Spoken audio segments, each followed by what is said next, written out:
Naisipan kong ayusin at palitan ng kulay itong bike ko.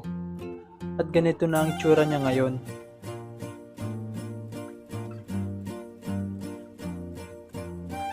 Dumating na rin yung mga piyesang gagamitin ko para sa pag-ayos ng bike ko. Kaya naman sinimulan ko na agad tanggalin ang paint nito. Hi guys, ako si Dean. Di ako tamad pero hindi ko lang alam kung anong gagawin ko. Kaya tara, mag-assemble tayo. Pagkatapos matanggal ng pintura ay sinimulan ko ng lagyan ng primer. Bali 2 coat nga pala ang nilagay kong primer. Sunod naman ay nisprayan ko na ito ng black. Katulad din ng primer ay 2 coat din ang ginawa ko dito. At sumunod naman itong white. Bali magkaiba nga palang kulay ang gulong nito dahil sa naisip kong design. Pagkatapos pinturahan ay magpapa-align na ako. Kaya dinala ko na to sa bike shop na malapit sa amin.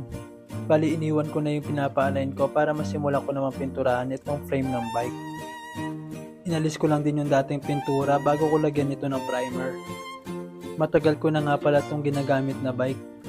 Mula 2018 ito na yung bike na ginagamit ko. Ito yung ginagamit kong service noon kapag pumapasok ako sa school. Nag-e-enjoy din kasi ako sa pagbabike at nakakatipid pa ako sa pamasahe. Halos 5 taon din ako nagbabike noon sa pagpasok ko sa school. Nagsimula ako ng senior high school hanggang sa umabot ako ng college. Napakalaking tulong talaga nito noon sa akin kaya naman ganito ko na lang ito pahalagahan. At mabalik na tayo dito sa pagpipintura ko ng bike. Bali nisprayan ko na nga pala ito ng base na color black. Pagkatapos ay nag-spray lang ako ng silver dito sa plastic para sa design nito.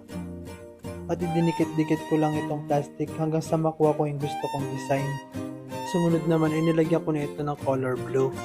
Mala marble effect nga pala itong ginawa kong design. Pagkatapos ay nilagyan ko naman ito ng color white para magkaroon ng gradient yung bike. Inulit-ulit ko lang yung proseso hanggang sa makuha ko na yung gradient na gusto ko. At ganito na yung naging itsura ng ginawa ko. Pagkatapos ay nilagyan ko na ito ng top coat para mas maging makintab at maging protection ito ng pintura. Sunod naman ay inassemble ko na itong pina-align kong gulong. At isa-isa ko na rin nilagay ang pyesa nitong bike.